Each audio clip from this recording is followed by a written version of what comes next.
Hello there, welcome to the signal box. It is I again. Welcome back to another video. One of my favourite songs by the Beatles is A Hard Day's Night, and that's no exception.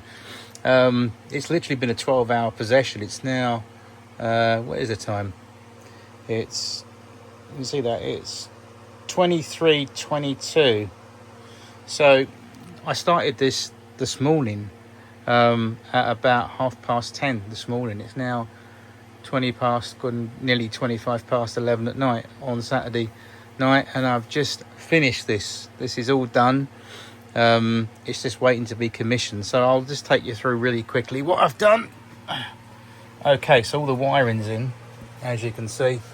So it's all been run up from those signals there. That's all done.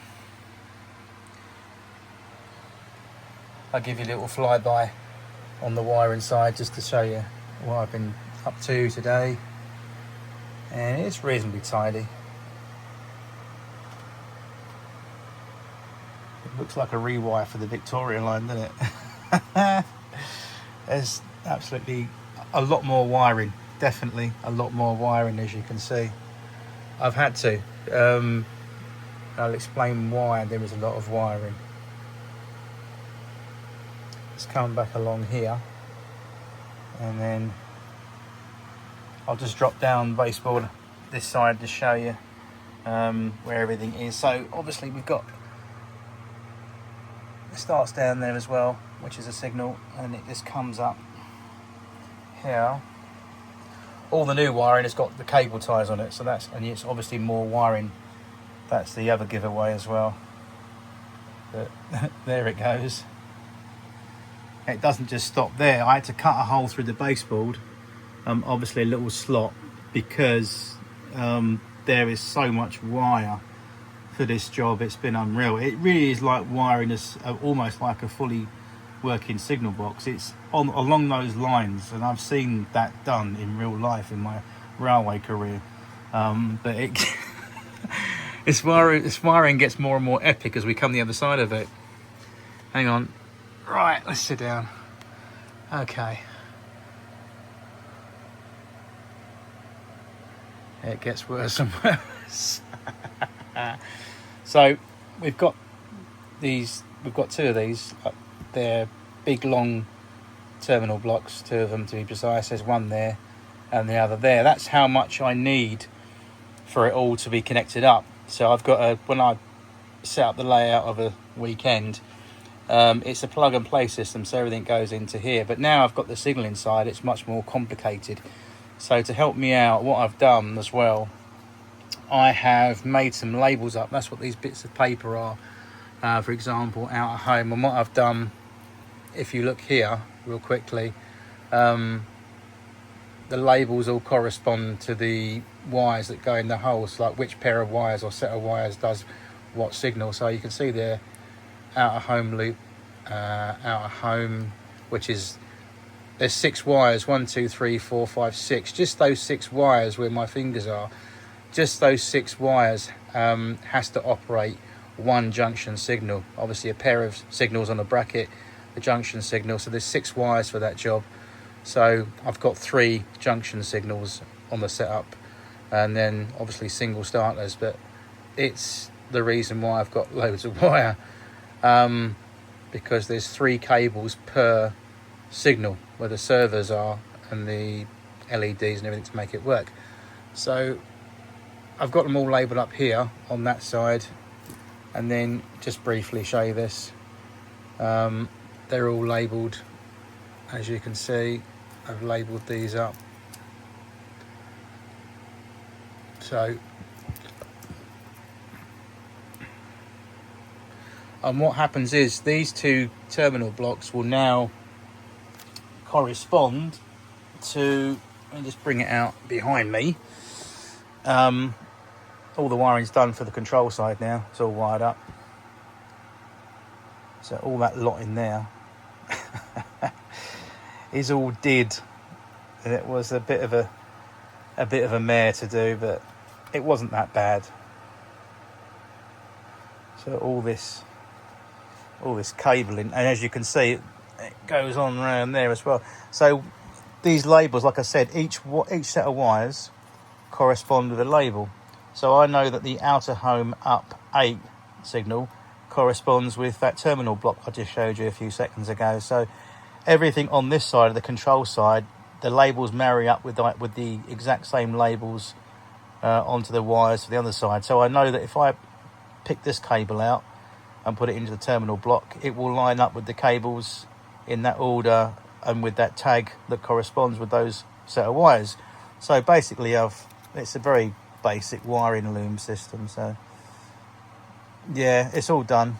I went to the trouble of adding little labels on there this time for when I've done this, so it makes life a little bit easier. I've done the same for there as well. They're all labelled, so I know what does what.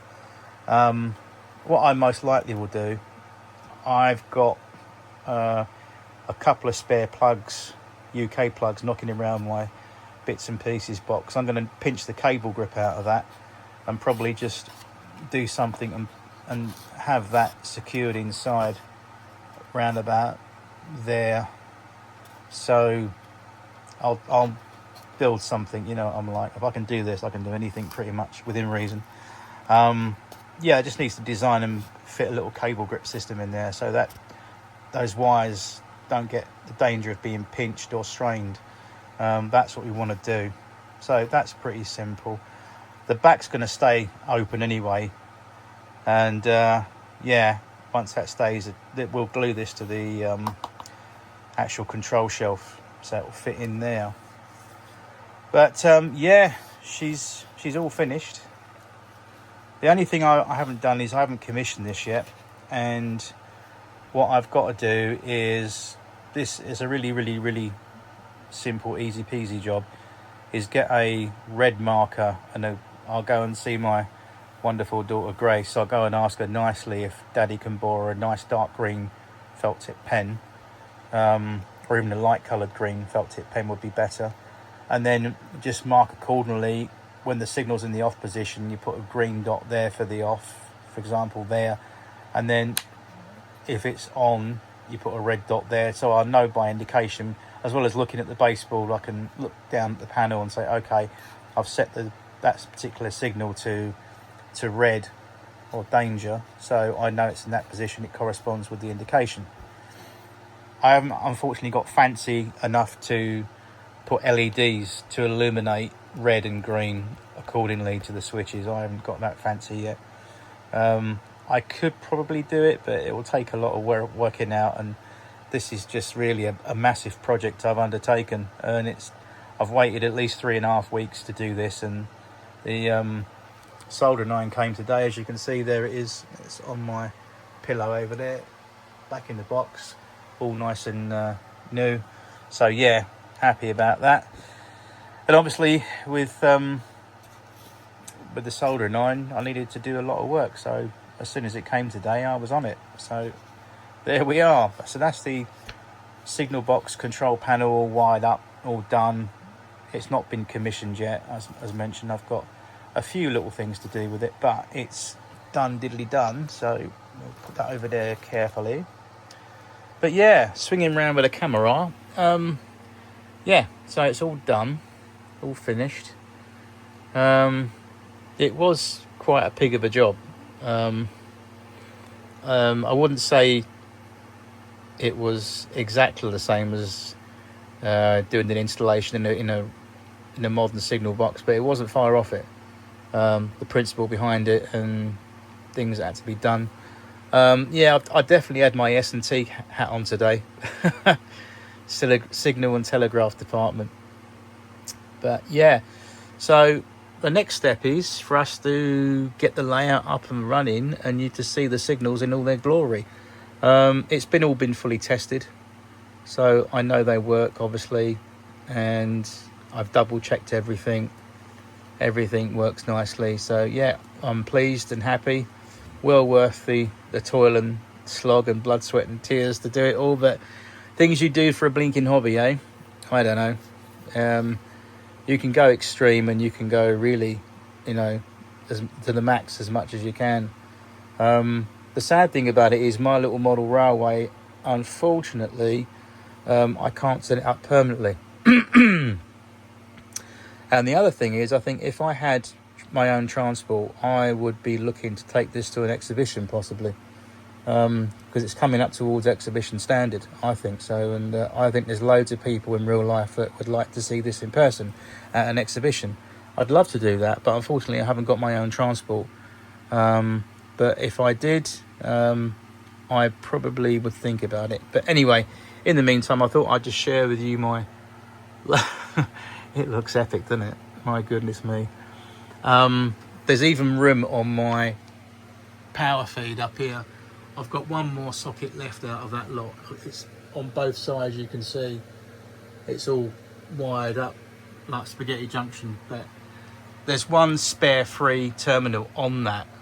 So watch this space, because I'm going to get another little signal. I think I'm going to get one for the depot outlet. I've got a dummy about 1959 1960 early electric signal.